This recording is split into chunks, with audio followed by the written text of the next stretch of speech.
What's going on? Y'all know what the business is. Goodfellas Sports TV, man. We up in here doing what we does. Live stream, man. Talking just boxing today, man. I want to squeeze this live stream, man, real quick. Well, hopefully it won't be real quick. Powers that be, let us continue to rock on and get it in. Um, yeah. Some things going on today. Mikey officially vacated his IBF strap. Jared Hurd and reported Joe Hanks and Luis Ortiz. Joe Hanks and Joe Joyce rounded the televised portion, the Wilder televised pay-per-view card reportedly. Also got some non-televised information on that card as well. And Jessie Vargas turns down his final title eliminator for Errol Spence IBF title at welterweight. What's going on, Roger? What's going on, Mr. White? I see you in the building. I see you. But yeah, that's what's going on with that. Let's talk about Mikey and Spence. I did a video detailing the situation. How you if you really a promoter or proponent, you understand the proponents of business talk as far as boxing. And a lot of people say they would be dunking. Mikey would dunk Lomachenko, and Errol would be dunking Crawford. But that's the fight people want to see. Obviously, Richard Comey's found an opponent to fight for a vacant IBF title. It'll be his second shot. So God bless him, and shout out to his team for reaching out to me about that situation with Mikey Garcia. They already told me that they was trying to finesse him.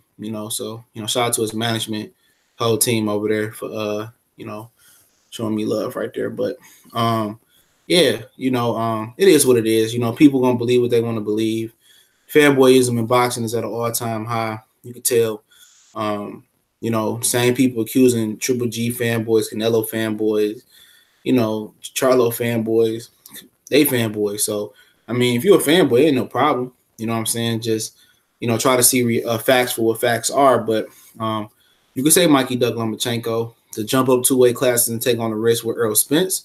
Say Errol Spence told Terrence Crawford to get a title. And, he fighting Mikey Garcia for a non-title fight. But would you consider Mikey Garcia a bigger name than Terrence Crawford? I mean, easier fight to make than Terrence Crawford? Do we have to split the network down the middle with Mikey Garcia? No.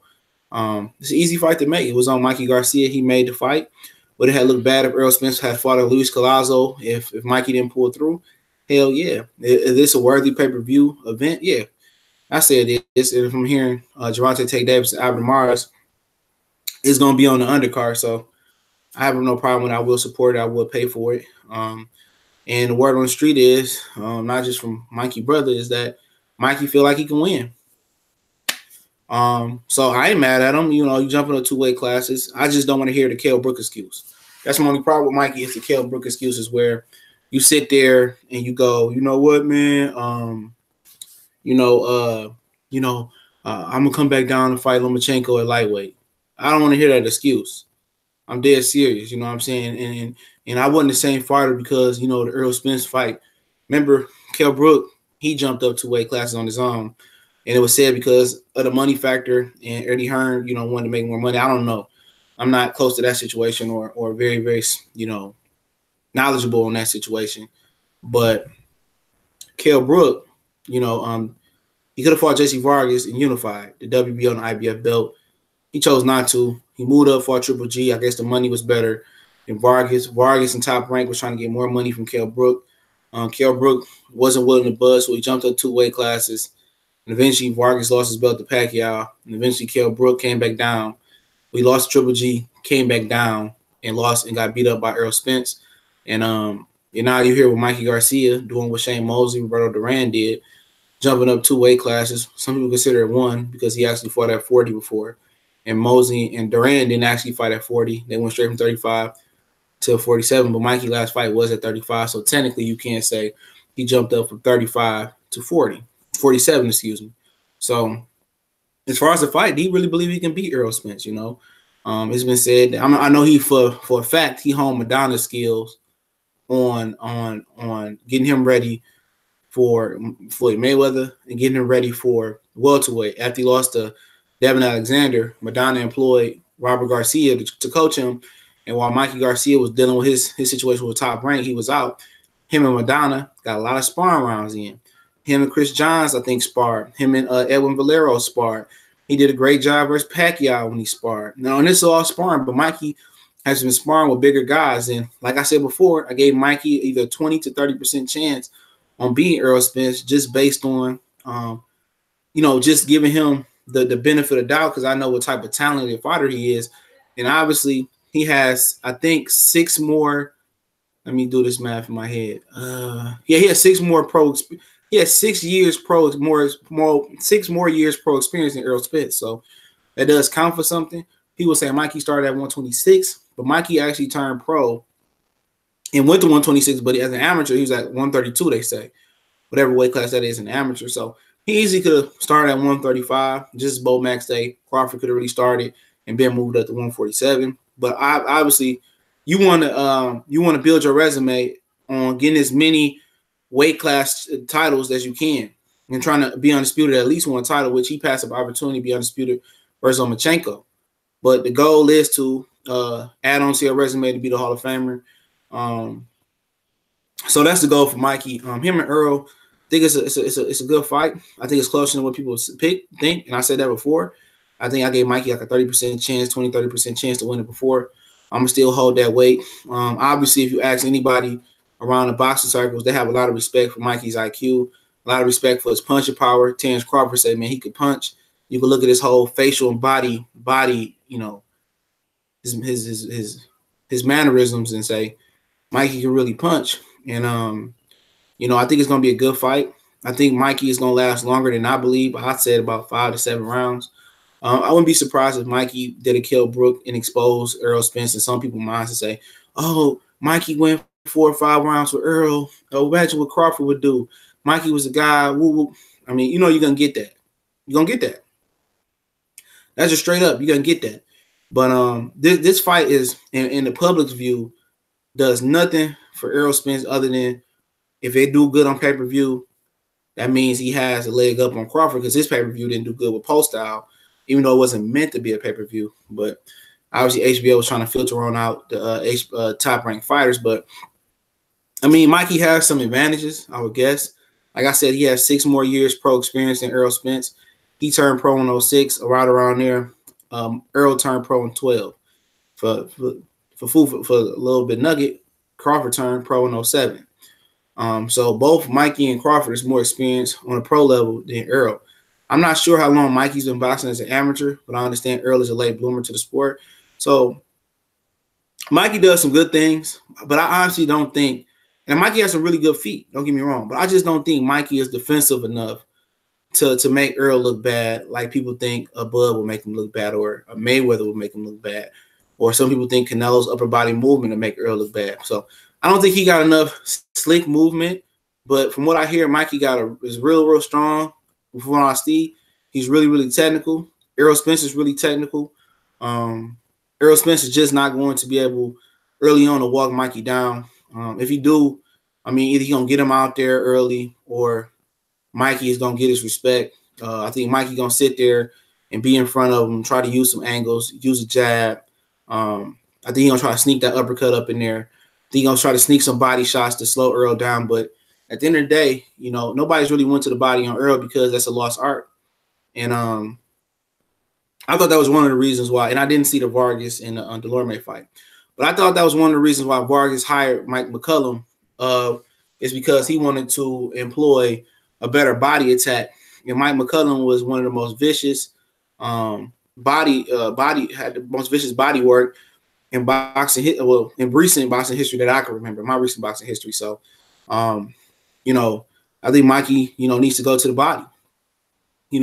His jab would be important, but Errol Spence's jab has improved like so much, dog. Like that jab is like when you pull that samurai sword out of the pocket. I don't know what they call that thing, but you pull it out of the pocket and it goes shoo, and you can just see how sharp it is.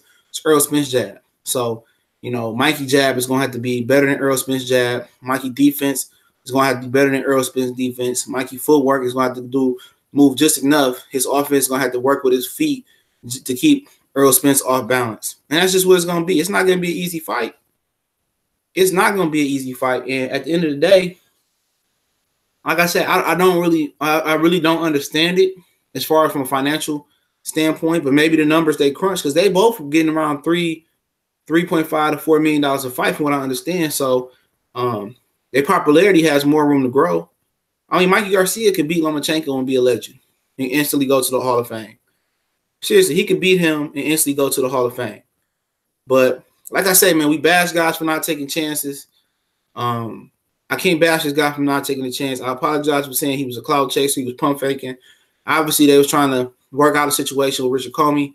But what I heard and what I understand, the IBF, they don't allow mandatories. They don't allow step-aside money, excuse me. So they don't allow step-aside money. So, he had to let the belt go.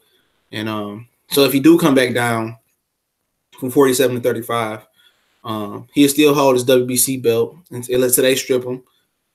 They do show favoritism towards the breadwinners and towards the Mexicans.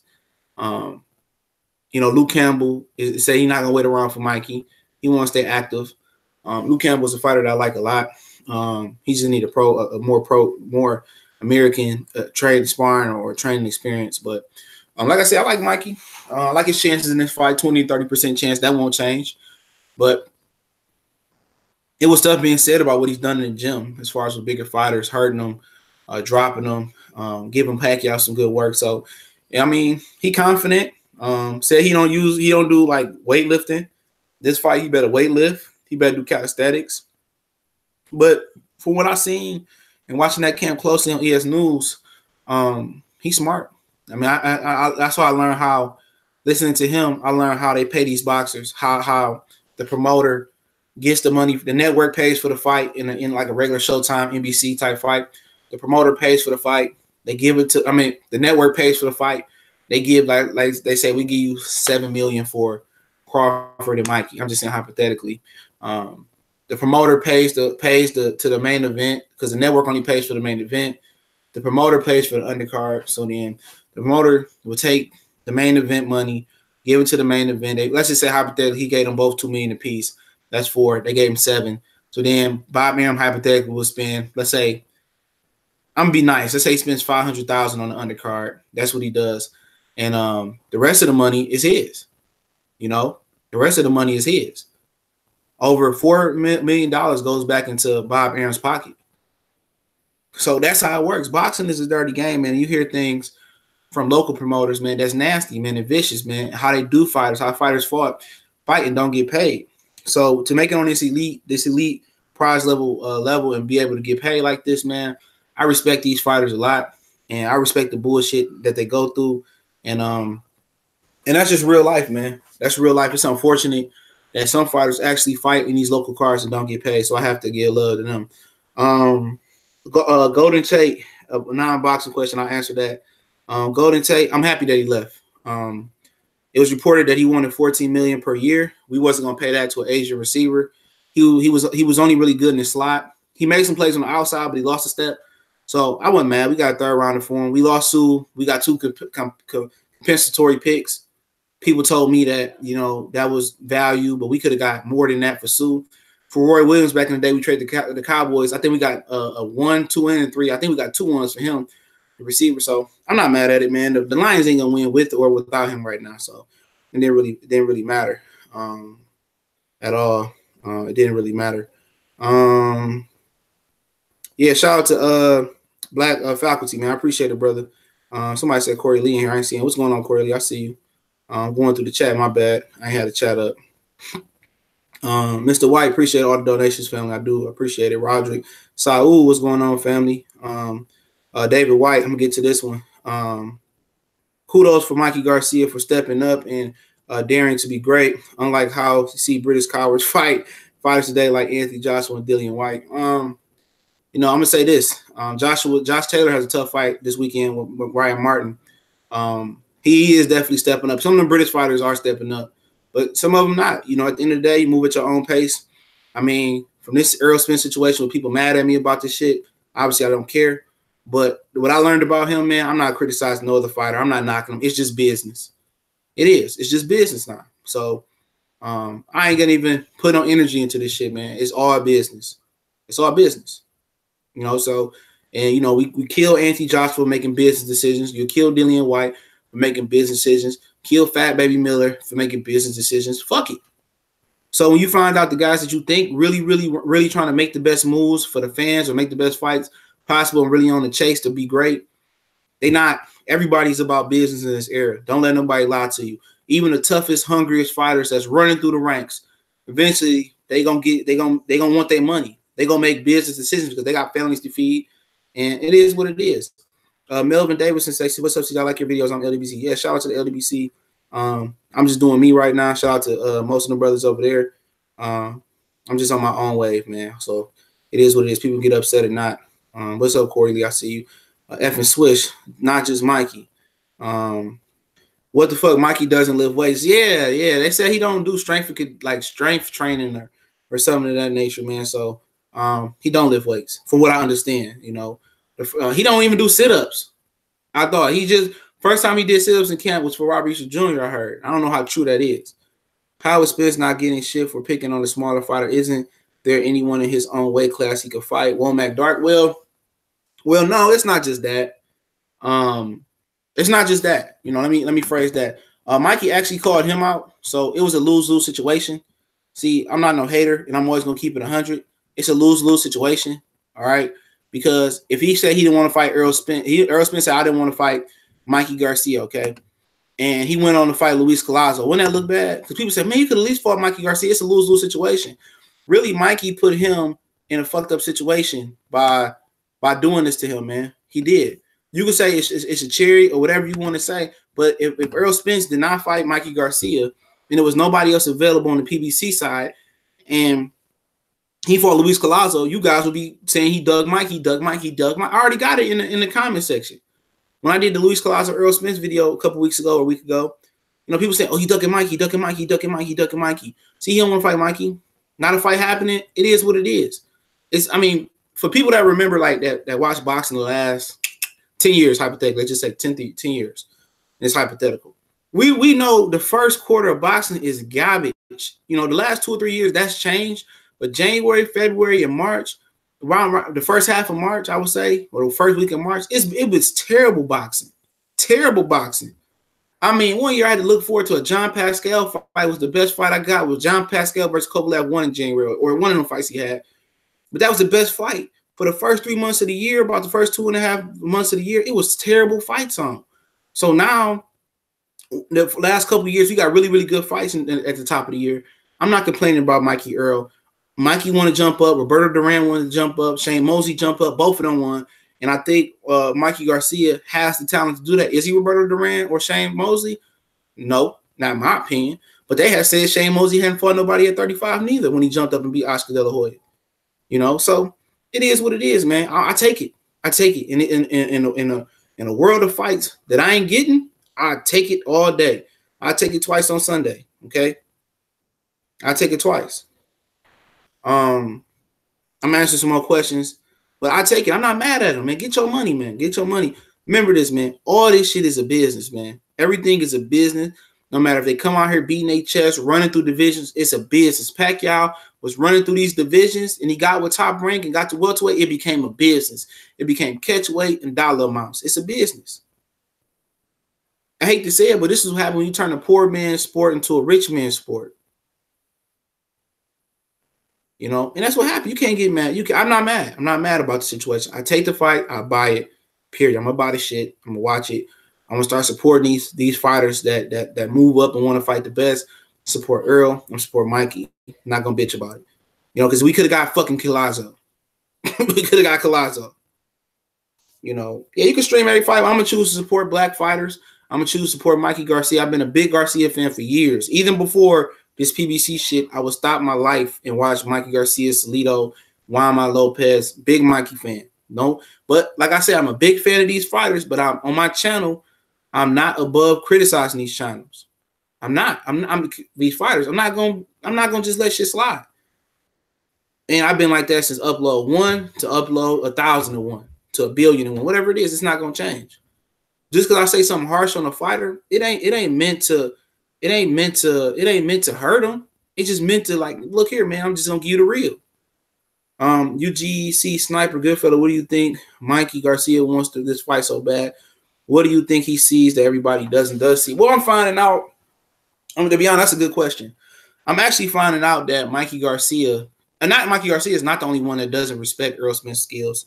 Every fighter on the planet that I've heard from or heard about talking this fight will pick Crawford over Spence. For some reason, they don't value Spence's skills that much. They think he ain't that good. You know, I beg to differ. But they all of them really do pick, the ones I heard from pick Mikey and even Naseem Richardson. I mean, they pick Errol Spence because Errol Spence is just too strong. You know, but as far as his skill, they see a lot of holes in Errol Spence's game. A lot of people do. That's just the true fact. They see holes, and I think Mikey sees holes in his games. He sees something. Mikey's a smart guy. So I think they see holes in his game. And I hear from every other fighter that I talk to or that I hear about, they really Errol Spence is just not that good to them as far as we make it seem. That's just the fact. They just, you know, that's how they feel. You know, like every fighter thing, like every coach that people talk to, you know, and that Cali said he talked to, believe that Anthony Joshua still be Deontay Wilder. Like I say, man, that's what people think. They don't think as highly of him as some of the people on the internet does. You know, I'm cracking my back. My shit hurt like a motherfucker. But that's the truth. I'm just giving you real shit, no bullshit. I seen another question I like. I couldn't see it. Big Gucci Home TV, where you get this information from? What information? I need you to you know, Will, why they not calling him out? Calling who out? I mean, Mikey obviously called out Errol Spence. He obviously called out Errol Spence, so you got somebody calling him out. But a lot of people feel that way. It's plenty. You go look up the interviews. Everybody favors Terrence Crawford. I mean, from, you know, dudes at the Mayweather Boxing Gym, from the little homies out in New York, Lil B Hop Colbert. That's how they feel about it. You know, that's legitimately how they feel about, you know, Errol Spence. I'm not saying that I share the same sentiment, but that's how they feel about the nigga, man. So Mikey must feel the same way. He gonna learn out the hard way that they make weight classes for a living. I mean, for a reason, and eventually he gonna get knocked out. That's my person. That's what I hear. I'm not saying that. Like I told you, that I heard that somebody in Errol Spence team they want the Terrence Crawford fight. I'm not gonna lie to you. You know, he said, "Well, why they not call him?" Well, like I said, Mikey called him out. So I'm like Sean Porter. I can tell you this for a fact. Sean Porter wants to fight Errol Spence. You know, another reason why he can't fight Errol Spence. It's deep. It's deep. That story goes super deep about Sean Porter. So at the end of the day, Sean Porter not gonna win. You know, Keith Thurman, man. Keith Thurman, I don't know, man. You know, I just brought this up because it's in my opinion. Go ahead. You can say what you want to say. Yup. I appreciate you in here. Oh, Randy. That sounds like some, what is you, Prince? No, that's the fake Prince on Coming to America. You could have left that shit up, man. That shit don't bother me, dog. How is Mikey too small for Spence, but Crawford isn't? That's a good question. Crawford, I heard start out at 130. That's just what I heard. I thought it was more like 35. Maybe because Crawford is more athletic, more fast, and people look at him being naturally bigger. But when Mikey was at 140, between the training camp for the first Lipinets fight, he was 170 pounds. I heard after the Ndongo fight, Crawford was about 170 plus pounds, 77. So yeah, that's fair. That's fair. That's real fair. Maybe they see Crawford as just, you know, physically being stronger, faster, quicker. But that's fair. I get that. You know, Crawford only had 2 fights here, but I guess people look at it with Mikey only having a handful of fights at 35, Mikey coming up for 126, Mikey only having what 2 fights at 140. I guess that's how they look at it, fam. That's how they look at it. So ask them. I like to fight. Fuck it. You know, somebody want to dare to be great. I know boxing. I know guys that jumped up 2 weight classes. I know guys that Bernard Hopkins, even though his first official fight as a pro was at 168, getting out the pen, he still, you know, went back down to 160, jumped up 2 weight classes and beat Antonio Tarver. You got this shit happens. I mean, Roy Jones went from 54 to heavyweight. You know, you don't know greatness unless you try. I mean, losing ain't nothing. As long as you don't get wrecked, as long as you're not like Anthony you get with the tennis ball on your face. So do it. I still favor Spence. To be honest, Spence over Crawford. I still favor Spence. Crawford is bigger than Mikey too. Yeah, I mean, yeah, he physically looks, but yeah, he's had more fights at 140 and 47 than Mikey ever had. He been 1 year pro longer than Terrence Crawford. I remember Crawford when he had the dreadlocks. Mm-hmm. So I would say Spence went from strap season to business season. Y'all said all of these niggas about business, man. Remember, I did a video. I can't remember the name of the video I did, but I told you guys. Once Deontay Wilder, and I'm going to talk about the next subject after this, all right? I told you guys, Deontay Wilder, the Charlos, and Errol Spence was the 4 fighters I picked out. I said if they fulfill what they want to do, once they become top dog, I wanted to know what was their mentality going to be. Was it still being top dog, or was it's going to be about business? Because remember, Mayweather was about going through these divisions like a lawnmower, you know? And with guys to give him an opportunity like Costa Zoo, Morales Barrera, Joel Casamayor, Prince Nassim to get him his shot, when he became top dog, he didn't get nobody else they shot. You know what I'm saying? So, you know, will the Charlos, Wilder, and Spence turn the other cheek? Or, you know, will they stood up and fight any and all comers? You know, and that's just the fact of the matter, man. So you can't get mad, man. You get mad, it's business. It's business, but yeah, let's talk about the Wilder Fury undercard, man. It's underwhelming. Yep, East Coast Boxing TV. I had to come to reality. It's about business for everybody, man. I had to come to reality that this fight, this Wilder and Fury undercard is not going to be that good. But I think that's positive. I think it's positive that this undercard is straight trash, because remember when it was the rumor of the stack card, because Steven Espinoza came out and said we're gonna do a stack card with we're gonna do a stack card with Wilder, and we're gonna have all these stack fights on this big pay-per-view card. It was people were saying Mikey and Collazo and Errol Spence, or Mikey and Errol Spence, Mares and Santa Cruz. They were saying, Mares, and I've been saying Santa Cruz all day. Leo Santa Cruz and Gary Russell, Mares and Tank. It was rumors about Rigondeaux, Keith Thurman returning, Jared Hurd returning on this card. You know, Pierce Ariola, he is returning on this card on a non-televised portion. There was rumors about Chavez Jr. being on this card. So, the rumors ran rampant, man. We ran with them. And one of my homies, man, I used to do a boxing channel with, he told me, like, man, they do this shit all the time, man. He said that card ain't going to be nothing like that. And my homie John was right. He said it ain't going to be nothing like that, man. But the card is, I don't know in a slot order, but I assume that Jared Hurd, being the only other champion on this card, especially only unified champion on this card, will be the co-feature versus Jason Wellborn. Jason Wellborn, I'm not familiar with him. He's from the UK. We'll break down his resume and shit in a minute. And then we got Luis Ortiz taking on Travis Kaufman, who was huge in the East Coast, huge in the Pennsylvania area. He's from there. And then you got Joe Hanks taking on Joe Joyce. I thought Luis Ortiz was about to fight Joe Hanks at one point, or didn't he fight him at one point? So let's find out.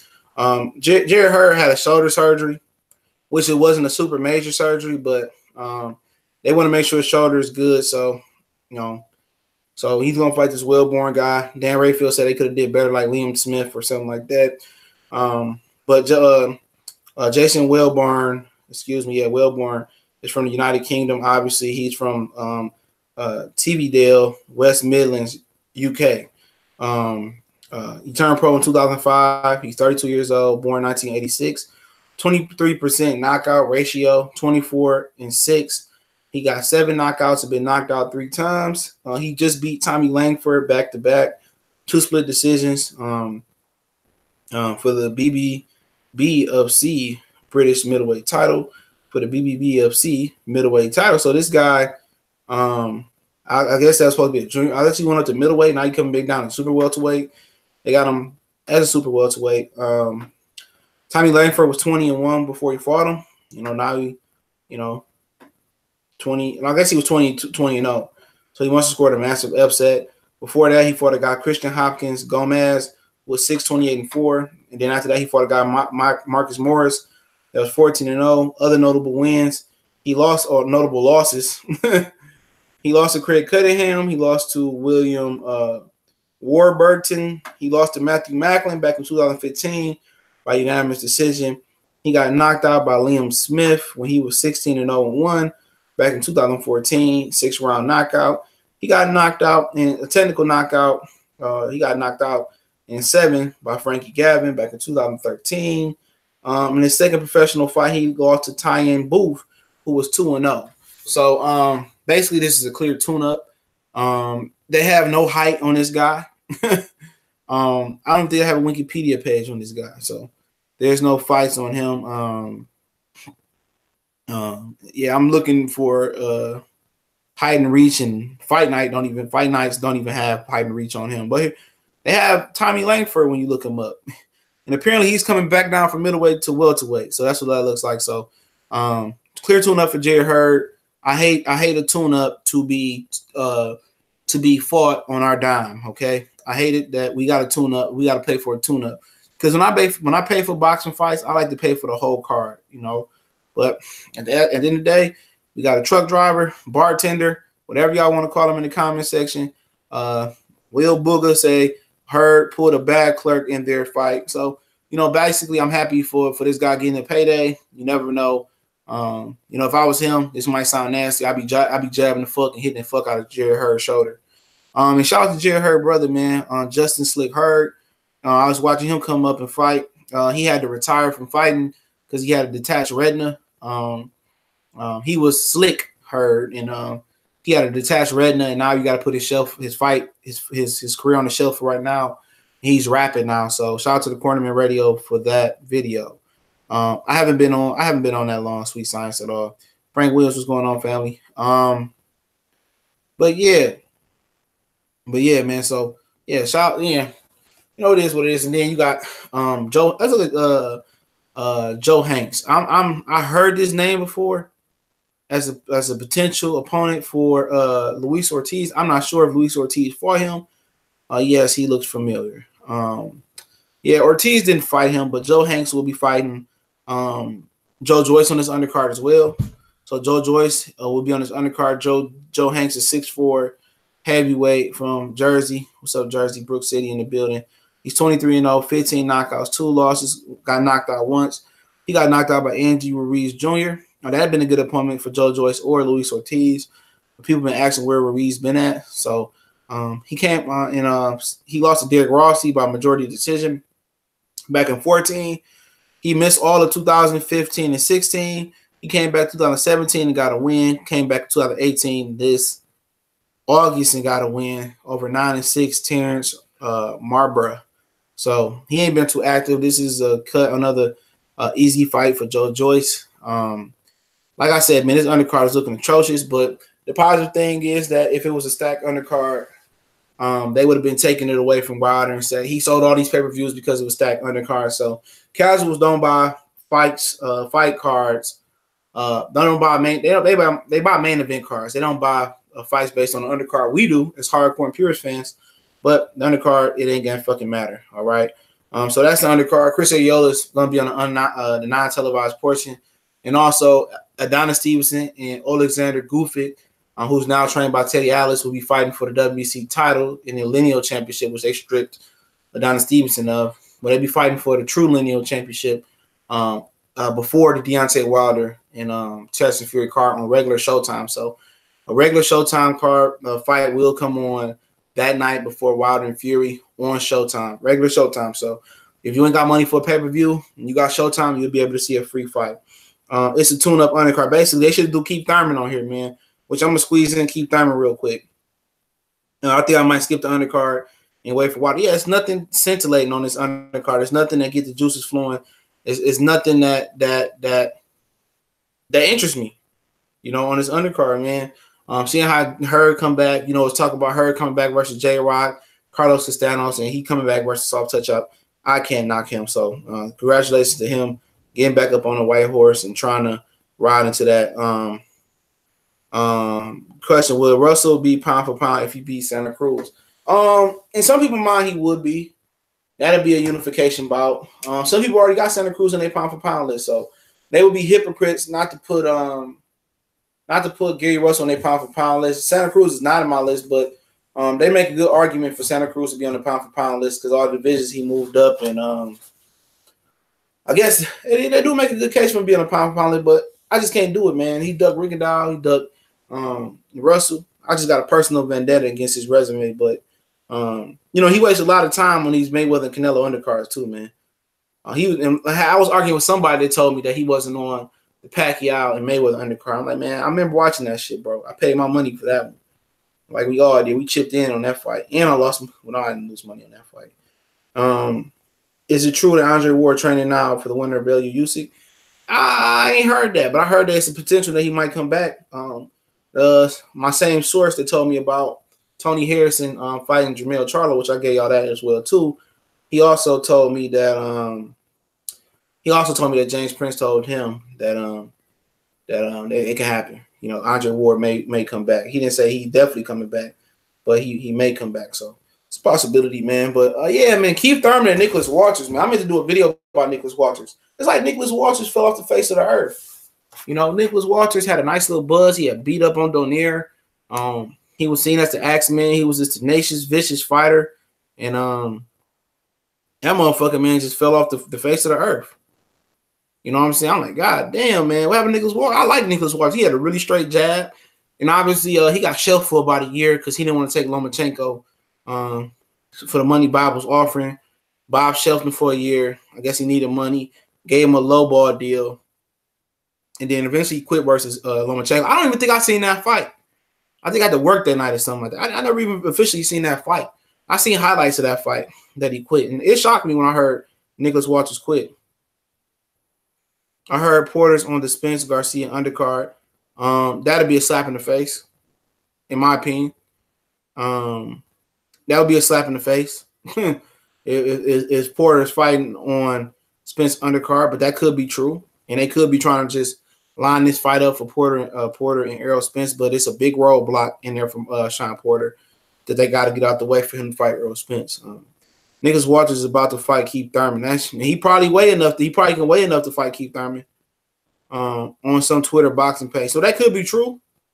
Because obviously Keith Thurman is I can't even tell you, bro, about Keith Thurman. I would have to I would have to ask one of my close homies that's close with his camp about what's going on with Keith Thurman, man. Last time I seen him, he was playing golf with Winky Wright, but it's unfortunate, man. I like Keith Thurman, man, but like we fed up with that motherfucker. At least Nicholas Walters ain't run off with a belt. At least he went to go retire and just be stagnant in his own, in his own world. But Nicholas Walters, Keith Thurman, it's pathetic, bro. It's pathetic. But at least Walters didn't run off with a belt. You know what I'm saying? And then you got Jessie Vargas, who turned down a title eliminator to fight for Errol Spence versus, I can't pronounce this guy's name. It's from Russia. So he won another route. So maybe he's going to rematch Delorme and try to be the WBC mandatory, excuse me. So obviously, he was calling out when he came back with PBC, because if you didn't know, Top Rank and Jessie Vargas was having some issues with the contract. Top Rank was trying to re-up with Jessie Vargas, and Vargas said, I guess they couldn't come to an agreement. He was supposed to step in and fight Jeff Horn. That didn't happen. He's supposed to step. What's going on, Blake 472? He's supposed to step in and fight Jeff Horn. That didn't happen. And then, eventually, he went his own ways. He got out of the Top Rank contract. It wasn't a big hoopla about it. He went back to Al Heyman, I guess. He was with Al Heyman in exchange with Roger Mayweather and training under Mayweather banner. But when he came back in December, he was talking about, I want Errol Spence. I want Keith Thurman. All of a sudden, he don't want to fight. He don't want to fight Errol Spence now. He had an opportunity to fight Errol Spence and get an IBF title, and Eddie Hearn could have won the purse bid and brought Errol Spence over to the zone. And maybe they're going to go to WBC route. They want to get Sean Porter in there. Maybe they like their chances versus Sean Porter because they know Errol Spence will probably come to the zone, or Al Heyman will match that offer and beat the hell out of him, So either way, he get his ass whooped. So Vargas don't want to fight him. I ain't mad at it, do your thing. Like I said, it's just business, man. What's up, Battle Rifle? I see you. Walter is fluent in Spanish. I didn't know that. Stick to your gun, CJ. Don't let those guys pull you down. Oh, y'all want, man, Blake 472. I'm still going to grind, man. They They can't do shit but respect it. They might dislike my videos, but they gotta respect my grind, bro. You know, because ain't nobody produce videos like me, and they won't. You know what I'm saying? Quality videos. Not 1, 2 minute videos, 3 minute videos. Like, nigga, I legitimately stepped my game up to doing 10-minute videos, 14-minute videos, 15-minute videos. I did a pair of 20, 25-minute videos. And they're all quality though. So, you know, a lot of people still watch my shit. A lot of people still biting off my shit.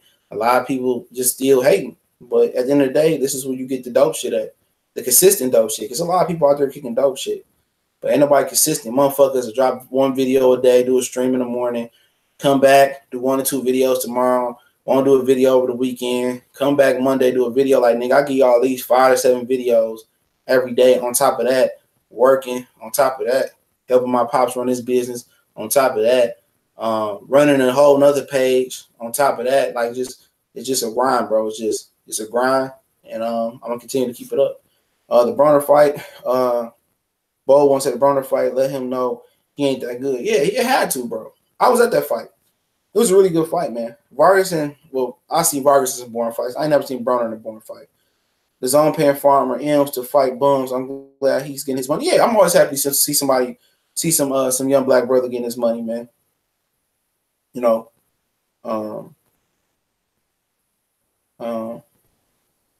you know, I'm happy to see you know, young black fighters get their money.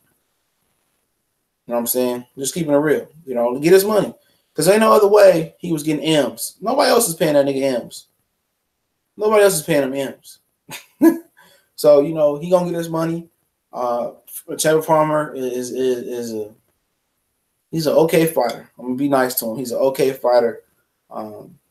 He's probably fighting another guy that ain't that don't punch that hard, but you know, Tank. That's another. That's why somebody brought that up. Tank said, if Al Heyman let me, I hope that he said some shit on his Twitter page. I hope that Al Heyman let me fight, you know, this guy talking about Tevin Farmer. So, you know, hopefully they make the fight happen. You know, it is what it is, man. I know what's gonna happen versus Tevin and Tank. But you can just tell people that they dislike for a fighter. You know, how can I say it? People like they dislike for their fighter affect the prediction video or their prediction or their outlook on the fight. I don't do that. You know, I like Tank. I love Tank's fighting style, man, but he's an idiot. But he's 20 years old, 23, 24, 25 years old with probably hundreds of thousands of dollars, $1 million. I would be an idiot too.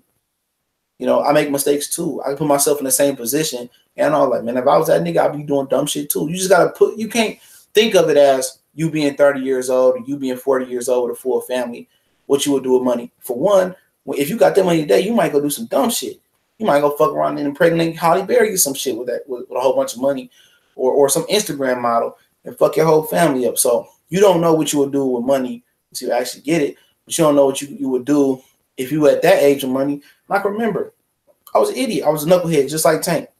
So I had more sense than Tank because I was raised different from Tank. Tank was raised in the system. But like I said, I'm not monocking him. I don't let my dislike go for nobody. I picked Kovalev over Ward. I can admit it. I put Kell Brook over Errol Spence in the first fight because I didn't think he was ready. I can admit my wrongs. You know, I can come back on here and say I got it wrong with a straight face and take the heat that come back with it. Everybody can't do that. They'll come, Andre Ward hit him with a low blow. That's why he lost him. You know, just give credit where credit is due. Now, if it's an atrocious robbery, yeah, we're going to be out here riding on them niggas, man. I don't care who it is, man. It's robbery, it's a robbery. I bet on fights. I always try to be neutral. Yeah, I don't even bet money on fights, but I always try to remain neutral. You know what I'm saying? I try to sit there, watch the tape. Like, I'm going to keep it. This is a totally 100 motherfucking segment, right? Like, this is the most realest shit I'm going to tell y'all niggas today, probably. Okay? This is totally honest. I didn't know shit about Josh Taylor. I didn't know shit about O'Hare Davies, okay? My boy hit me up Smooth Cat hit me up. We used to do Colossal Boxing Talk together, which is now Colossal Sports TV. Used to be me, my boy from Chicago, that's Smooth Cat, my boy from VA, John, then y'all know Big Cool, and then we had another brother from Pennsylvania, my boy Miguel. So it was 5 of us that did boxing things, all right? And but long story short, Mike was like, man, he did a video, and I don't never see Mike do videos no more. So he dropped a video, like his only video of the year for that fight. I think it was last year for that fight. And, you know, I looked at the video. I said, hey, man, I had never heard of these guys. So I said, let me do a breakdown prediction video for the fight. Okay. And going into the fight, I wanted to go for the brother. I wanted to go for the black guy, Harry Davis. You know what I'm saying? So in my mind, I'm like, man, fuck that. I'm riding with the black guy. Excuse me. So hot wings from motherfucking Myers. Some bitch was good as fuck. It's like Myers is like a grocery store. It's like Walmart, Winn-Dixie, Kroger's. Y'all get it. But yeah, I looked at the tape and I say, man, I had to be honest with myself. I say, the white guy, Josh Taylor, looked like the better fighter. So I did the prediction video. I stayed true to myself. I said Josh Taylor was gonna win, even though I wanted the black motherfucker to win. I ain't gonna lie, you know. And you know, I just kept it a buck, and I just trusted my eyes. And sometimes you just watch and go back and watch film, and rewind the film, even if it's on your big TV, or you know, you go watch. You be honest with yourself. A lot of times you can tell, you know, which fighter gonna win most of the time, you know. But shit happens, you know. Frank Williams say Farmer sucks to me. He has no power. Yeah, like he's trying to gain some more power, but the level of opposition is not that good. You know, and he get hit too much. So I'll be waiting for that wrong when Mikey beats Errol. If he beat Errol, he beat Errol. It's gonna be a lot of motherfuckers dying that day. You know, I said some shit about Errol and some shit that wasn't like, but you know, motherfuckers was crying and defending motherfuckers and shit and calling me this and calling me that. But you know, when the moment of truth comes, bro, I just want everybody else that been hating, you know, that been calling me a liar, saying all this bullshit. I want you niggas to come back here and apologize. Then I'm gonna block y'all. I'll unblock you. Then I'm gonna block your ass right back. I just want my apology. I'm just keeping it real. I just want my apology. When all this shit hit the fan, you know, maybe when Crawford is 87, he write a book, or Errol Spence is 55, he admitted, because all these motherfuckers at the end of their career admit that shit. You know what I'm saying? Like I said, Errol gotta stop Mikey, man. He gotta stop him. And there are two ways around it, or he look bad. You know, and then if Mikey makes him look bad, or just has a valiant effort like Kell Brook did with Triple G, people gonna come out the woodworks want to fight him. So, like I say, man, it's all business. If Mikey beats Errol, I'm gonna be upset. Then I praise Mikey as the same thing since. Okay, I'm gonna praise Mikey as the best thing since sliced bread. Yeah, he can. He can, man. From the stories that I heard about Mikey in the gym, man, it's possible. And just knowing that Errol Spence don't have as much experience as him in boxing overall, I don't believe. So anything is possible, man. Anything, but the way that Errol Spence is improving at the rapid rate, I expect to see the best Errol Spence. I expect to see the best Errol Spence come February, whatever it is. You're gonna see the best Errol Spence, no doubt about it. I see people putting videos of him being drunk. I referenced that about him being drunk, and people already know where I stand on that at. When y'all was telling me he was drunk, I thought I went live the morning after, and I said I didn't notice he was drunk at the podium. I didn't see Errol Spence drunk, and somebody sent me a video, and I say he could be tipsy, but it is what it is. But Nate Jones, what is his name, the former heavyweight that's at the Mayweather Johnson gym, said he's a heavy drinker. And then I heard, you know, people from Dallas say he like to turn up. Then I heard Robert Brant say he like to have a good time, whatever that means. Take it for how you want to take it. So if he drink, he drink. You know what I'm saying? At the Boxing Expo, he was out of shape. Titties was sagging and shit. You know what I'm saying? But like I said, February is what? Will be November, December, January, about 4 months out. So he should be able to snap back in shape. I'm not a promoter of drinking and boxing. You know, I think athletes should remain clean. But guess what? When you in the hurt business, you got to alleviate the pain. May it be smoking weed, may it be drinking. Some of the greatest fighters been crackheads. Real shit. Some of the greatest fighters have been crackheads. You know? Trust me. Some of the greatest fighters have been crackheads. So if they had USADA back in the day, a lot of these all-time greats got popped too. A lot of these dudes was crackheads, bro. A lot of these dudes was crackheads. Like, seriously. Cocaine was heavy in the 80s, bro.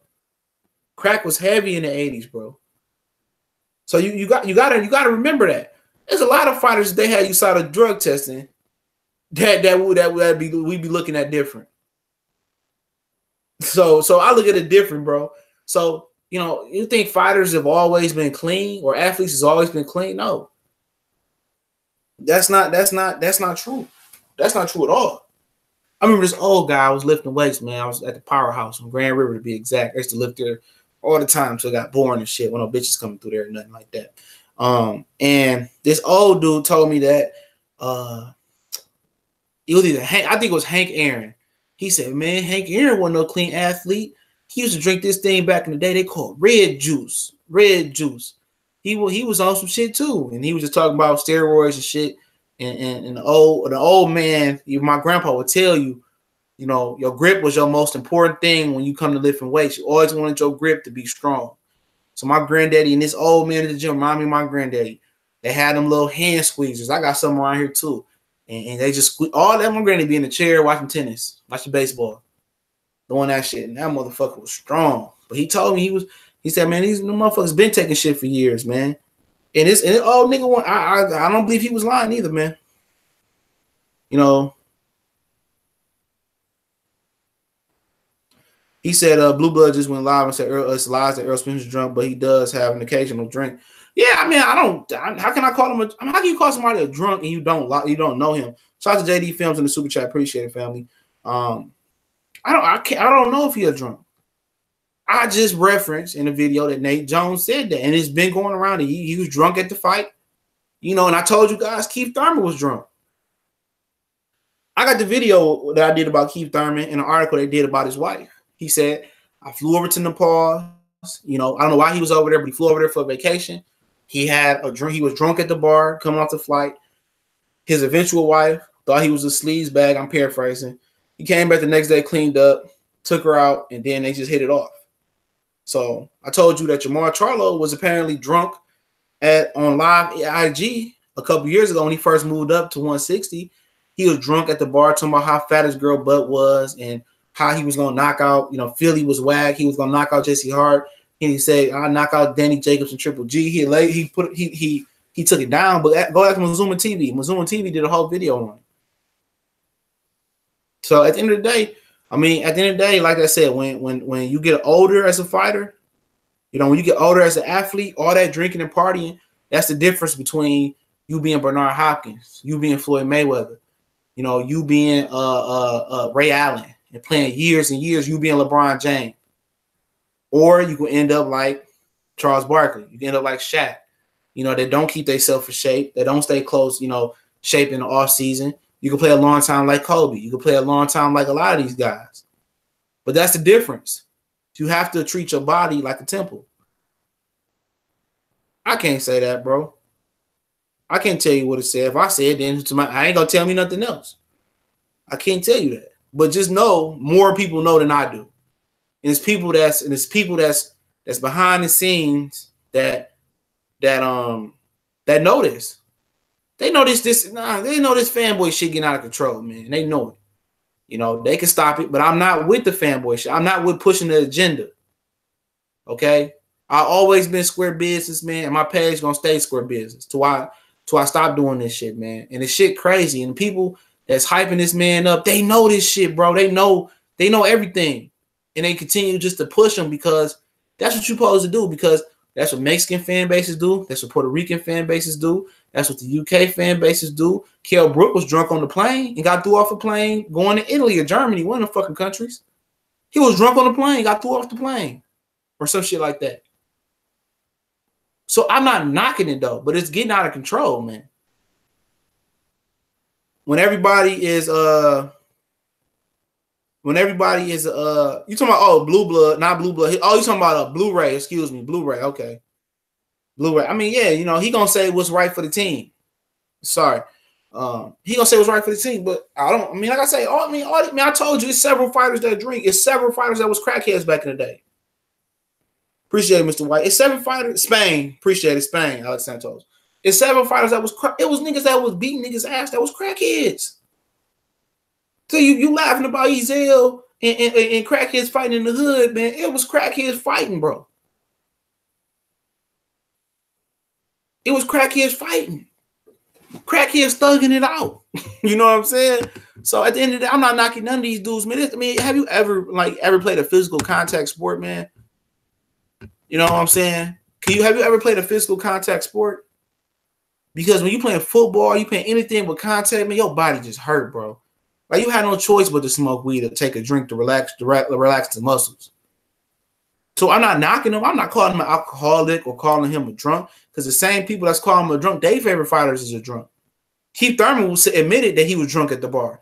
Jamal Charlo, we seen him drunk on IG. Okay? Okay? Just because Floyd Mayweather don't drink don't mean they set the standard. Everybody different. Everybody don't fight like Mayweather. And some dudes take punishment. So how you relieve the punishment? You know what I'm saying? How do you relieve the punishment? And Andre Ward said, I never let a fighter that drink beat me. Kovalev, almost beat you. Some people opinion he did beat you. I'm just not a fanboy channel, man. So at the end of the day, I can see shit with clarity. I never say my opinion is the end all be all opinion, even if it's supported by facts. I'm always open-minded. But when there's people out here that's letting this agenda run freely and they misleading you, dog, that's when I get mad. Because I already know I look out for the best interest of the sport of boxing. That's it. I wouldn't be. Look here, man. I'm gonna tell you this, and I open this up to questions. Man, everybody's biased. I'm not biased. Everybody's got their own bias. You can't tell me that I was biased towards one fighter. I just provide the facts. If you want to tell me I'm biased versus fighters that I want to see get a shot, well, so be it. Am I biased versus Gary Russell because I want to see him fight the very best at featherweight? You damn right. My bias versus Charlos because I want to see them tested. I want to see if they trill or not. You damn right. Am I biased because I want to see Errol Spence fight Sean Porter, Keith Thurman? Hell yeah. Am I biased because I want to see Terrence Crawford fight the best and finally step up and get a marquee fight? Yeah, I'm biased towards that. I'm hella biased. I'm hella biased when it comes to the best fighting the best. I'm hella biased for the best fights in boxing.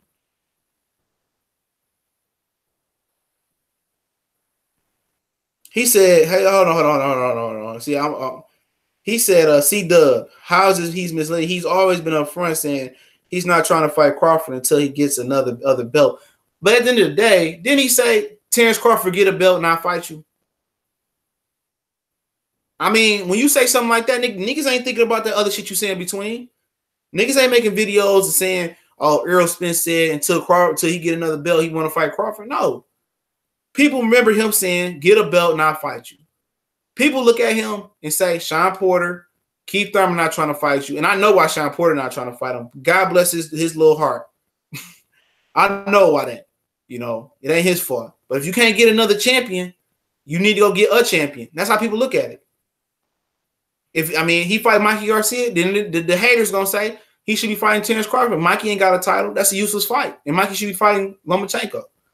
But C-Dub, you could turn around and say the same thing about their fighters.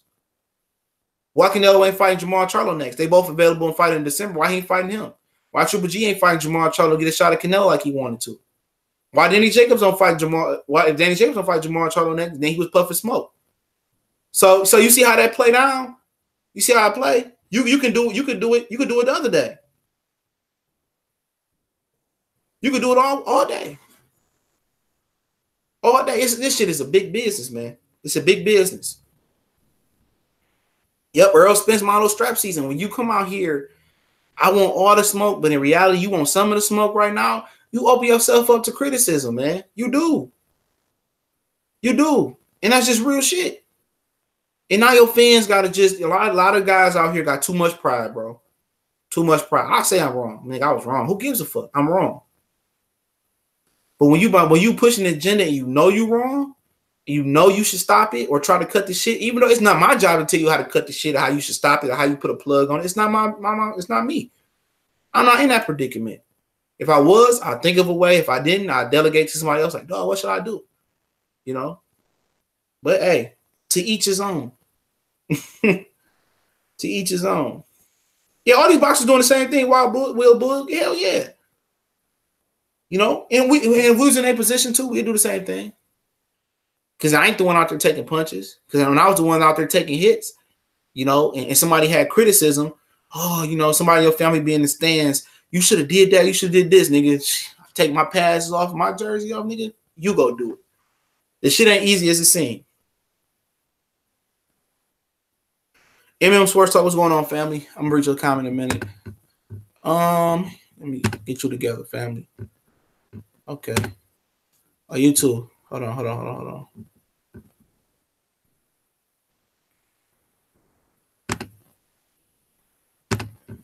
Okay, MM Sports Talk, excuse me. From the outside looking in, Porter and Thurman don't seem interested in fighting Spence, so it only makes sense to fight Crawford. True. But Errol Spence said he want to get another belt, and apparently he hinted at in the interview he did on that talk show, he hinted at that they might strip Keith Thurman. So he got a plan. But you know, the plan ain't just, oh, let me get another belt and then fight him. The plan is he's not ready for Terrence Crawford. That's what they feel right now. So I'm just telling you what it is, man. Crawford Spence could be like Mayweather Canelo fight. I still got Spence though. Yeah, I still got Spence. Just my personal opinion. I still got Spence. I'm gonna trust my eyes. But if Crawford beat him, man, I guess I was wrong. Brandon watched what's going on. Of course, it's a business like everything else. Your favorite NFL team plays every week. Then, yeah, true. Errol Spence in number 2 in PBC behind Wilder. Yeah, I think he's overtook Adrian Broner. Yeah, Broner was number 1 for a while outside of the Mayweather. I mean, if you want to throw Pacquiao in there too, I don't know if you want to throw Pacquiao in there, but Spence has definitely got. I think it goes Wilder, Spence, Hurd, and Charlos are going to be the ones to get the network deal. That's what I heard. Boston, you a real one. I think Donaire get iced at the weekend. Oh yeah, he is fighting Ryan Burnett. Yeah, he done, bro. Donaire, man, I think he moved up in weight too much. Now he coming back down. But Donaire at the lower weight classes, man, I remember he knocked out that one cat motif. Man, nigga legs was shaking, man. Donaire was one of my favorite fighters still. I'm not gonna jump off the Donaire bandwagon like Roy, you know. I hate to see Roy keep going like this, but man, I mean, Roy Jones, man, at his peak, man, was something so serious, man. One of my favorite fans, favorite boxer of all time. Just his style. The pressure on Keith Thurman and Sean to fight Errol, not Errol to fight Crawford. Yeah. By Sean Porter and his situation, by Keith Thurman and his whatever situation he got going on, all the pressure is on Errol and Terrence Crawford. You know, now if Keith Thurman came back and had tuned up in May and tuned up in December, I think the talk would be more Errol Spence, Terrence Crawford, Errol Spence, and Keith Thurman. You know, if they would have signed, Sean Porter was able to sign to fight Errol Spence in February instead of Mikey and Errol in February, the talk about would be about Sean Porter, Errol Spence. And if Keith Thurman still tuned up and got the winner, that'd be all the talk for the whole year to be Errol Spence, Sean Porter, Errol Spence winner versus Keith Thurman next. And then, you know, that'd be all the talk. I think more of the talk should be, and somebody asked a question earlier. I apologize, I didn't get to it. If he's still on, it just popped in my head. Who should Crawford fight next? If I'm Crawford, I want to fight Danny Garcia. Danny Garcia been running his lip. It's another shot at the title. If Danny Garcia can beat me, like his daddy claimed they beat me at the amateurs, then I beat his ass. He gets called it a runner-up. Then, you know, Danny Garcia claim to fame will be he get a tune-up. We'll both tune up, okay? And then at the end of in the middle of the year, the end of the year, we can do a big fight. Garcia and Crawford winner can fight the Sean Porter, Errol Spence winner if that happened, and you can have a big unification class, and that'll be what it is. You know what I'm saying? That makes sense. Danny Garcia is the only guy that makes sense for Terrence Crawford at, next year, especially if you go on a pay-per-view like the report he is. He said I'm wrong. I don't know what I'm wrong about, Brandon Washington. Let me know what I'm wrong about. I just hate how carefully Spence talks about Bud. I'm telling you what it is, bro. They don't think he can beat him. He's not ready, you know. I put it to you this way. They like Errol Spence's chances versus Canelo more than they like his chances versus Bud. And I gave y'all enough right there. That's real shit. I couldn't believe when I heard it either. To have more leverage in negotiations is why he wants the belts. That's what he's using, but that's not true. But that's what he's using. I mean, you can use that if you want to, but that's not true. But it can make sense because then he can get the fight. He can get all 3 belts and make Crawford come over here. I think Bob Arum was so stubborn that he won't let it happen. I didn't see one video about Bob saying Crawford only needs to fight Spence no matter no other. I didn't see one video about Bob Arum saying Crawford only needs to fight Spence, no other fight. I did do a video on that. I can't remember which video it was. I had to track it down. But I did do a video of him saying Sean Porter and Danny Garcia wasn't relevant. I had to pull that up for you, family. But I did do a video on there. Y'all funny saying Errol Spence not ready. I didn't say that. I didn't say he wasn't ready. That's what they saying. Now, if I tell you who said that, you'll be hurt. And I can show you the interview that can back that up. But I won't do that. The Cowboy endorsement's not hurting him. Say, bro, what do you think you have against Trill? I don't have nothing against Trill Boxing Talk. Somebody getting cussed out outside. Boy, 2 years. You got a 2-year-old, man. Man, patience. Yeah, I'm happy they traded Golden Tate. He was asking for 14 million a year. Fuck that. 30 years old. Shit, we should got number one. They got number one for sorry ass Amari Cooper.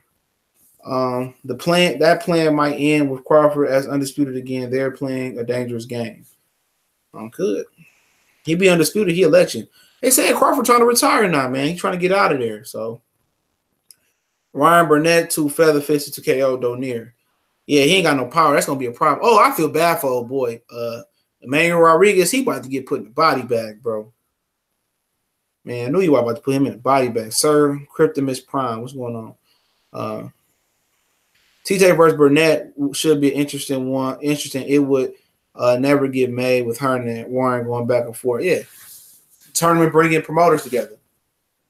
Remember last time Hearn and Saunders, Frank Warren tried to make a fight. Saunders got suspended. Yo, CJ, you said it then or Khan. Oh, what you talking about? You said it then or Khan. I don't know. I gotta get clarification. I can dig it. This boxing stuff is so fair. I understand it's business. I thought us as fans are the business. Yep, no, we secondary. We the secondary business. The brother here, Errol, just said Crawford isn't fighting Garcia or Porter. Yeah, I heard that. He been said that right after the fight. But let y'all in on something I can let y'all in. As soon as Sean Porter won that strap. What's up, underrated darkness? I see you. As soon as Sean Porter won that strap, I heard that Bob Arum offered him a deal to come to top rank and fight Crawford, but the deal, I guess it was a multi-fight deal, and they said his team said it was loyal to Al Heyman and PBC. So I did let y'all in on that. So that got back to me.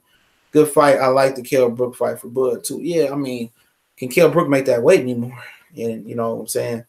The Khan fight, if the winner of Khan and Kell Brook would be a good fight for for Terrence Crawford if it happened. You know, that happened in February. That should be the fight. Been saying is this show everyone where Crawford's at. Danny not gonna fight Crawford. Yeah, Danny not. You're wrong. I don't know what I'm wrong about. Please start saying what I'm wrong about because I'm coming down the comment section mad late. So you got to elaborate a little bit. Danny Garcia versus Crawford. I like Crawford a lot, but that's a good fight. Danny beat Khan. He did. Crawford stops Amir Khan. Yeah, I agree. Some people think Crawford gave Amir Khan some problems. I don't. I just think Crawford is too much of a puncher. Even at 147, Khan chin is garbage. At this point, like really garbage. He cannot fight Danny Garcia. Danny Garcia is on PBC. Come on. Danny Garcia doesn't have a promotional pack or a network deal. So if Danny Garcia tells Al Heyman that he wants to go fight Crawford and go make a deal happen, it's up to Bob Arum to make that deal happen. So he can. He don't have any ties. Al Heyman, he said he advised a deal for David Benavidez to sign with Top Rank. Don't forget that. He got a deal with Jesse Vargas and Danny Jacobs to fight on his own. He got a deal. So, you know, Al Heyman can make deals if the fighter really wanted.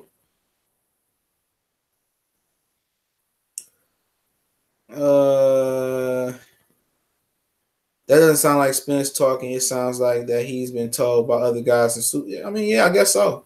But at the end of the day, when you got a rep before when all the smoke and the business kicks in and you become a businessman, no matter where the business come from, you're a businessman. The fight shows you who Crawford is.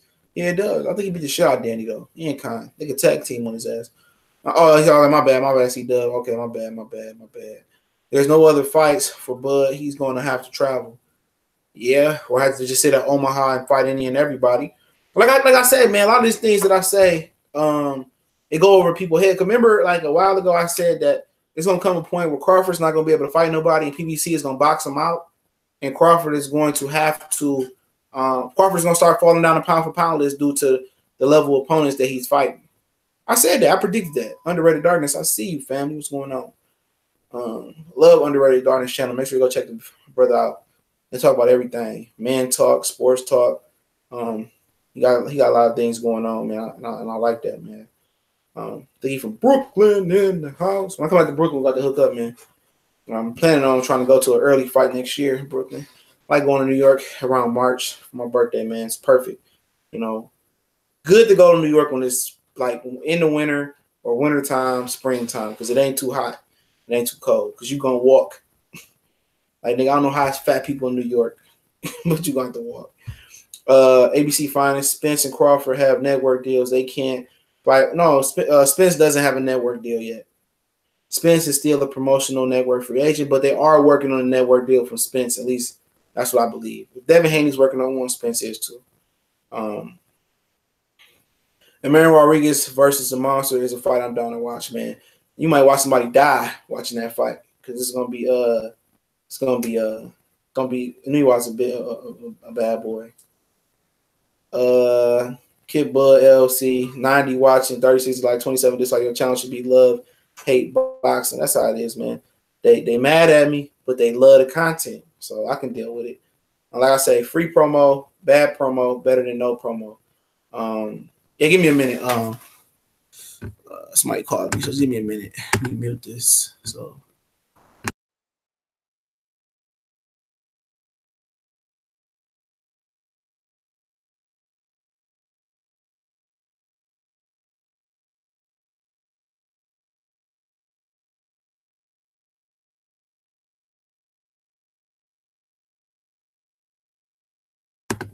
All right. Yeah. All right, back. Yeah, he said most PBC fighters fight at the Barclays Center or Staples Center. You got Texas. You'll see occasional FS1 fight down in Florida, now up in Minnesota. But yeah, basically the Barclays Center or LA. I mean, the Staples Center not that prominent as the Barclays Center get out all the fights.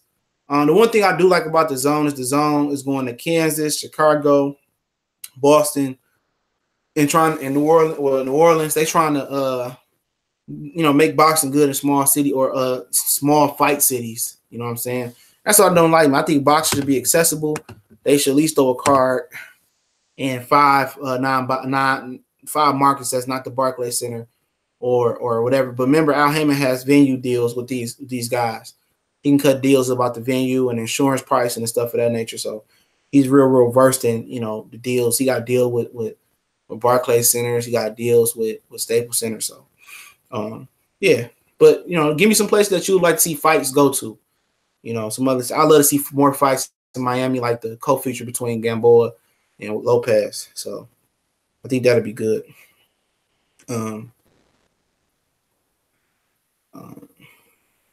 Brooke versus Crawford, hard fight for Brooke can't make 47 unless you get Crawford moving up to 54.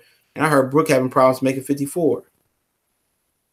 PBC fighters fight in some of the top venues in America, yeah. But I think is for the overall betterment of boxing, they need to fight in their hometowns. They need to fight in the Oklahoma cities, like top rank. They need to fight in the Oracle arenas or the new arena they're building for the Warriors in Northern California. They need to hit the Seattle market up. They need to hit Chicago up. It's the whole Midwest, Milwaukee, more Minnesota, more Detroit. Ohio has a great fight. They can do a big Ohio fight card in Columbus, or they could do it in Cincinnati, Cleveland. I mean, you got Rob Richards Jr., Adrian Broner, Sean Porter, all from Ohio. Rasheed Warren, all from Ohio. They could do an Ohio versus everybody card or something like that. But they don't do that, I don't think. That'd be huge in Chicago. All your fighters on one card. It'll be an event. The zone going to go to small event markets because they can't get major venues in. That's true. I definitely agree with that, but it's good for boxing. It's good for a little kid to be able to go to a little cheap DAZN fight for $15 or $20, $30 tickets to see boxing. Because I'm going to tell you this. Boxing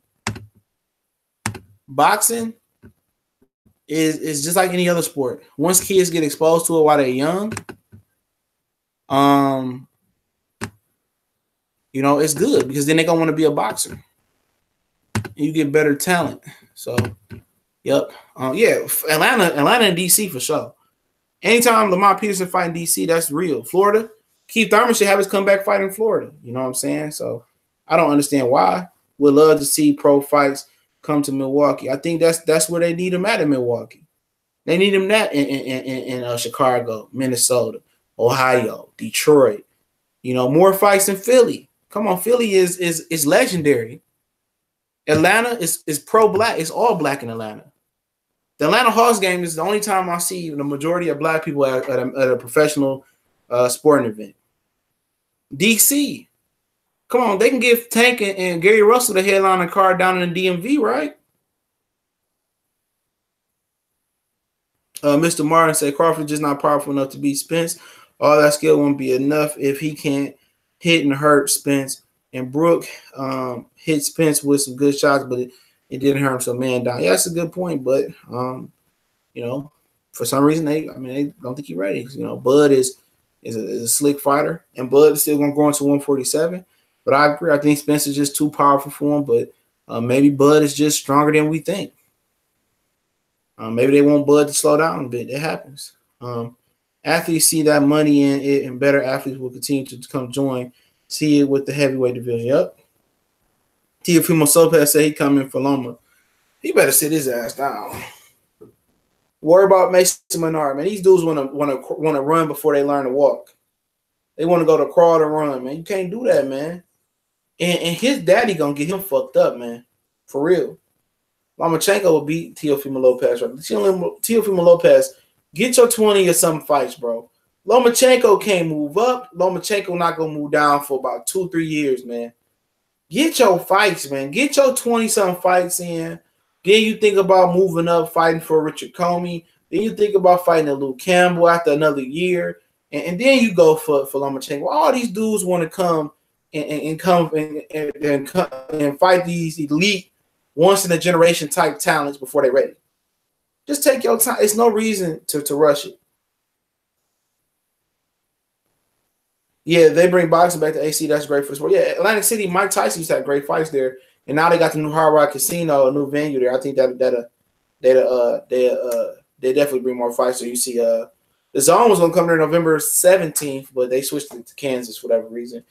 As soon as Big Baby Miller got on the card, they switched it to the Kansas Star and Casino in Kansas. But I didn't understand that because Big Baby from New York, so you know, once you want somebody coming to AC, Clarissa Shields from Detroit, it's not a bad ride to AC. A lot of people like going to AC to gamble, especially in the Metro Detroit area.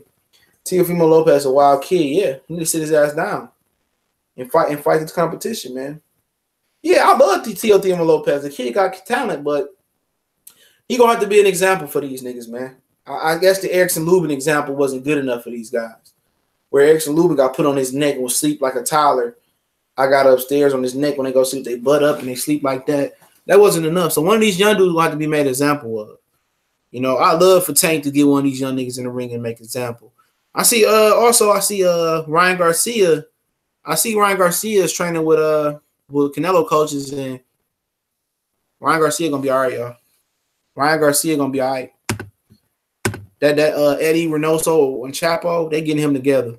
They teaching him head movement. They teaching him how to feint. You know, they kind of trying to teach him how it's quality over speed.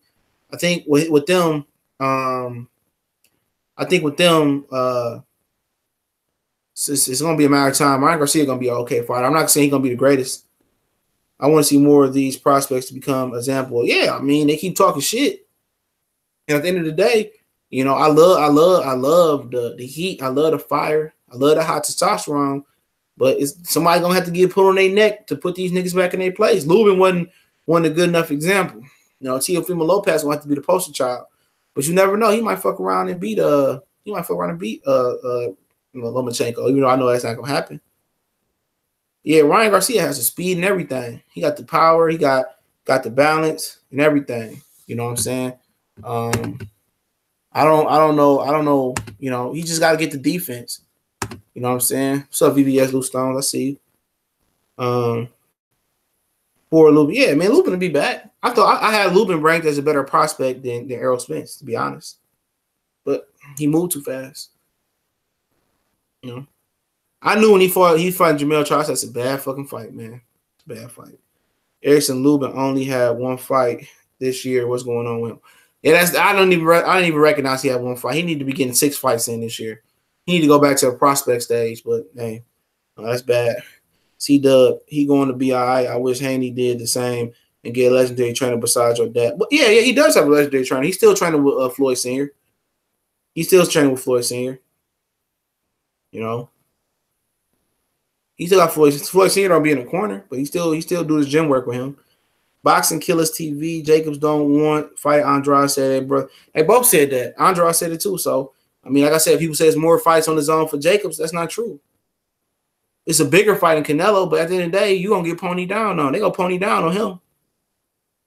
They gonna pony down on Jacobs and get that title from him. Can he fight Canelo? The bag better be 15 million or more, 10 or 15 million or more for Danny Jacobs because he's selling his belt. Because Danny Jacobs don't have the mentality of a knockout artist. He got the talent of a knockout artist. He got the talent to be one of the best fighters in the world, but when you get knocked out, it's kind of make you gun-shy. He said he better leave Tank alone. Farmer too. Yeah. Tank a bad boy, man. He just got to get his mind right. Virgil Ortiz is coming. Look out. Yeah, I got to do a who got next video on Virgil Ortiz. He bad. He with Robert Garcia. What you seen from thus far? Who's your favorite young prospect? Only can pick one. Christopher Lil B-Hop Cover is my favorite. That's it. Like him the best. Lewis Coleman, what's going on? Question for you. So is Mikey Errol fight going to use VADA? Mikey is enrolled, but Errol isn't. I thought Errol was enrolled in VADA. Let me go check. But I heard it was supposed to be WBC sanctioned. And I thought he was enrolled in VADA. The website welcomed him to VADA, so I don't know. He's in VADA. Yep. You go to their website, type Errol Spence VADA in, he's in VADA. Yep. That's a lie. Errol Spence is enrolled in VADA, like I've seen before. So, yep, I think it will be WC sanctioned or something like that. So, it will be sanctioned. So, yep, he's enrolled in VADA.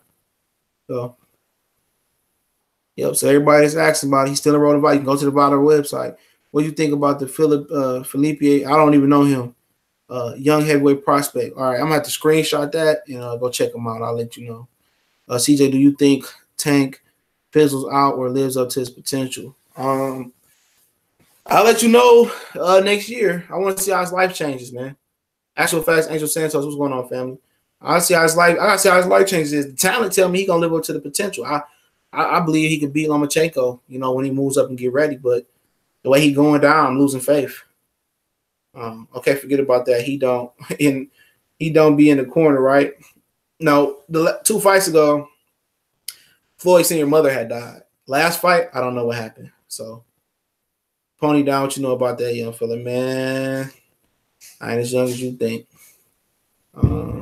Look at their back rate.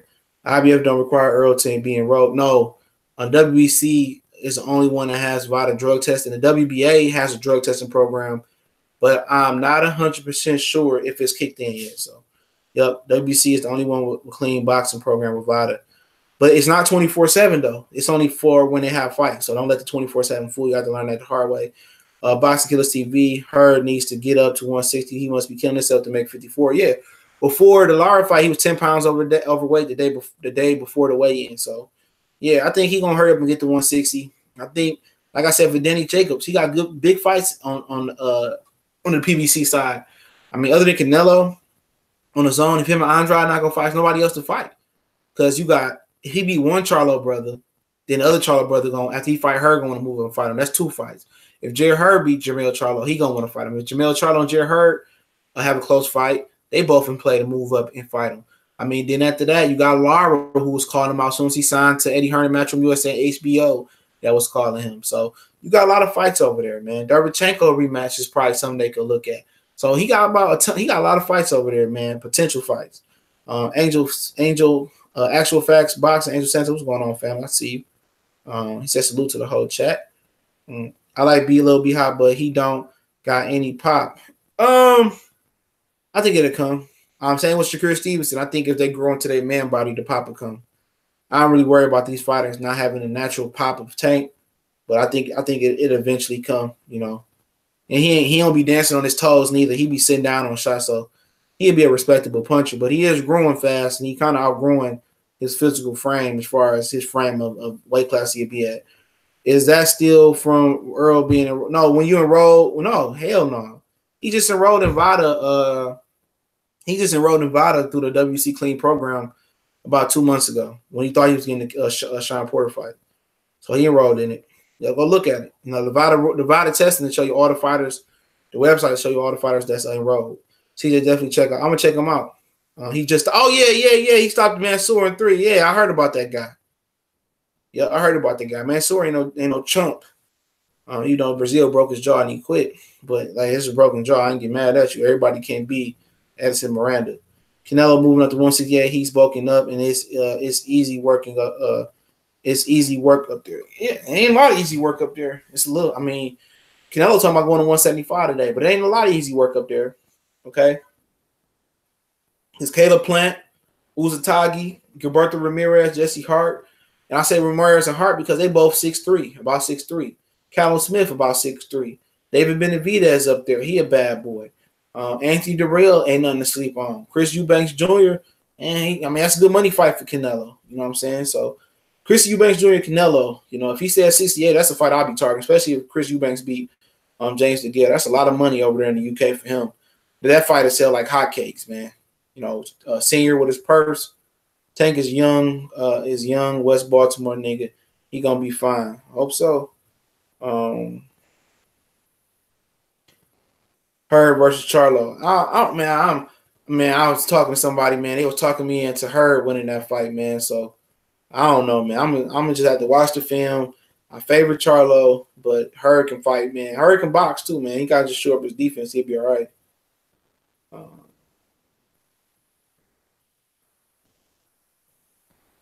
Yeah, Charlo and Hurd, I think definitely happened in 2019. That's my number one fight right now in boxing.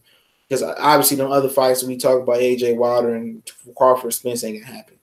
Even Spence and Thurman ain't gonna happen. So Isaac Dogboe is a great fighter. Gonna have a big, yeah. He one of my he the most exciting fighter in my opinion on ESPN. Most exciting fighter, bar none.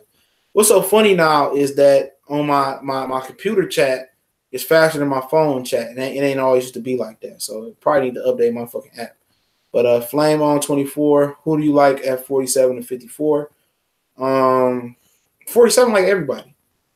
I'm not the biggest Booster Sean Porter fan, but I always been a Danny Garcia fan. I like Errol. I like Terrence.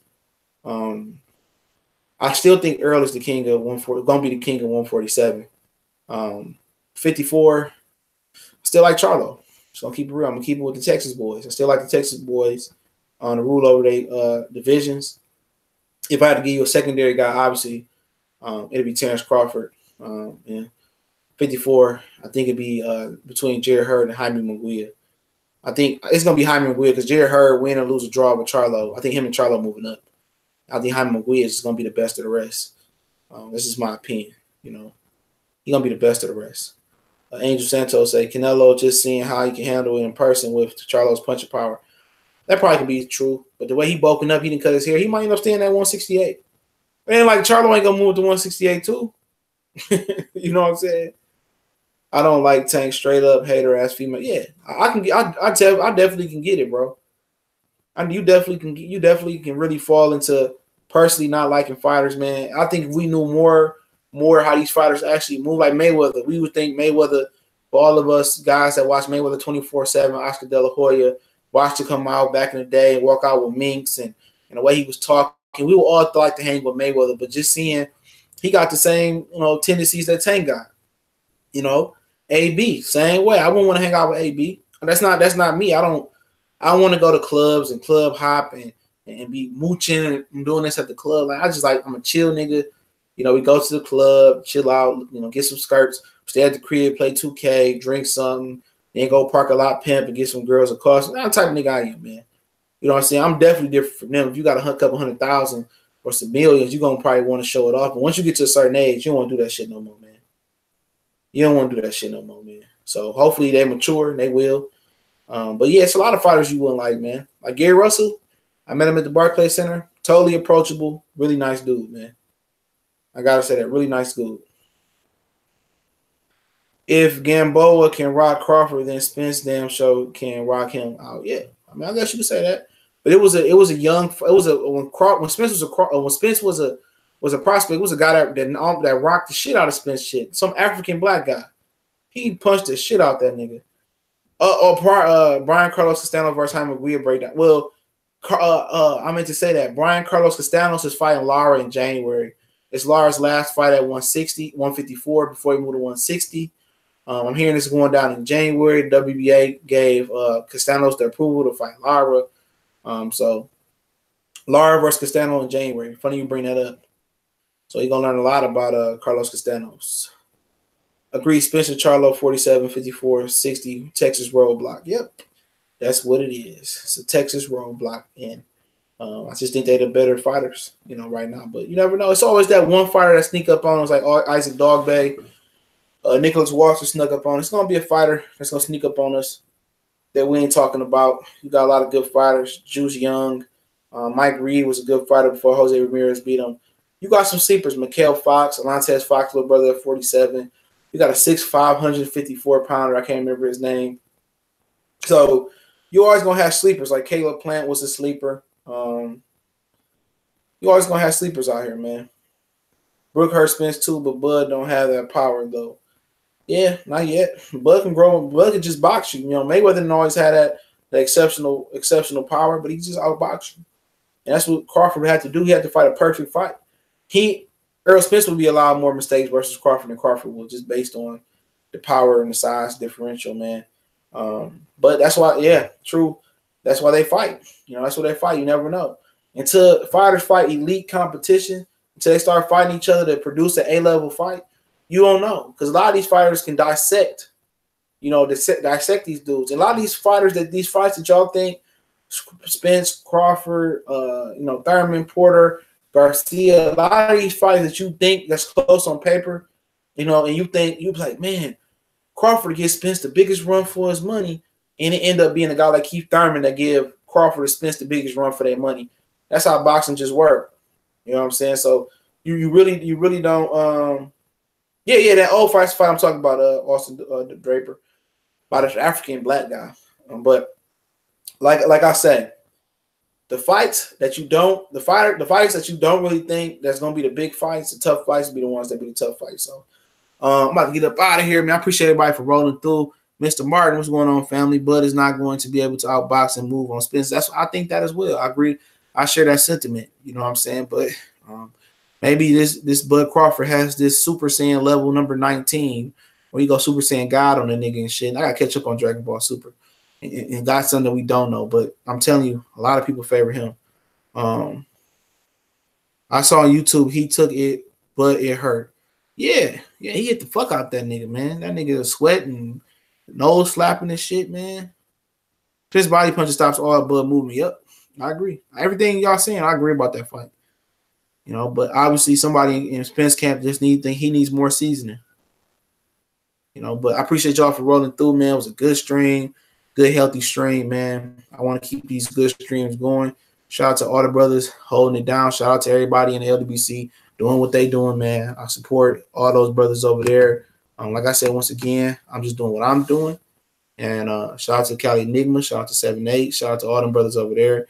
Town Business, World Breaker Fighting. Shout out to him. And just the whole nine. Appreciate it, man. Shout out to you guys for holding it down, man. Might do a late night stream.